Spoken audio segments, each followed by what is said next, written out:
После спада заболеваемости новой коронавирусной инфекцией благодаря строгим мерам удается сдерживать распространение пандемии. Административная комиссия района еженедельно проводит выездные проверки по торговым площадям и местам массового скопления народа.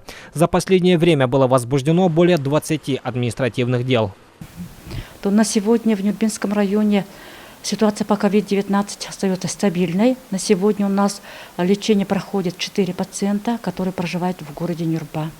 Ежедневно оперативным штабом Нюрбинского района проводится мониторинг и наблюдение за ситуацией по коронавирусной инфекции в районе. Еженедельно административная комиссия Нюрбинского района проводятся рейды по торговым объектам, по муниципальным образованиям. На сегодня, на прошлой неделе проверено 12 объектов, торговых объектов. На сегодня возбуждено административных производств 25, а рассмотрено 23. Сегодня самым эффективным способом не подхватить вирус – это вакцина. С января этого года Нюрбинской ЦРБ проводится массовая вакцинация населения. В район на сегодняшний день поступило 1185 доз вакцины. Вакцинация идет согласно установленного графика.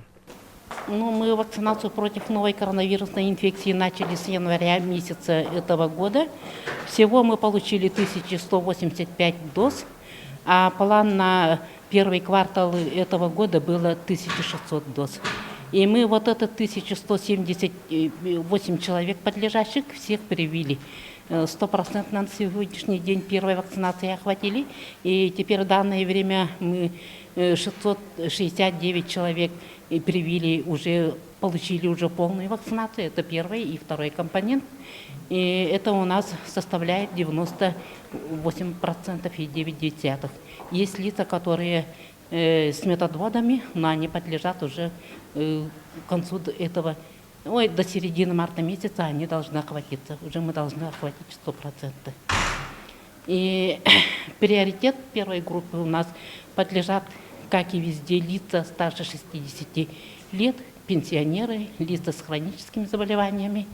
И отрадно то, что работники образовательных учреждений очень хорошо прошли первую вакцинацию и начали вторую вакцинацию.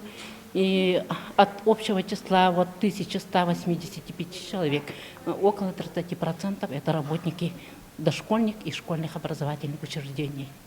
Есть и лица, которые, как и я ранее говорила, что есть лица, которые имеют временный методвод. Эти временные методводы, сроки, все у нас рассмотрены иммунологической комиссией нашей центральной районной больницы. А вакцинированных граждан вы наблюдаете, да, вы берете под контроль? Да, наблюдение вакцинированных лиц проводится по месту жительства.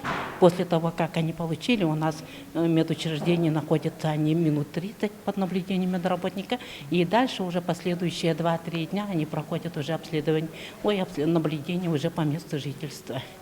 У нас очень хорошо подключились эти врачебные участки отдаленные. 170 доз мы распределили по этим врачебным участкам. Мархинский куст, Чукарский куст, Малакайский куст и Игальжа.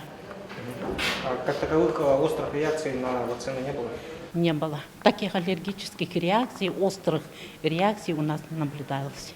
Благодаря слаженной работе оперштаба, соблюдения населением санитарно-эпидемиологических норм удается сдерживать дальнейшее распространение COVID-19.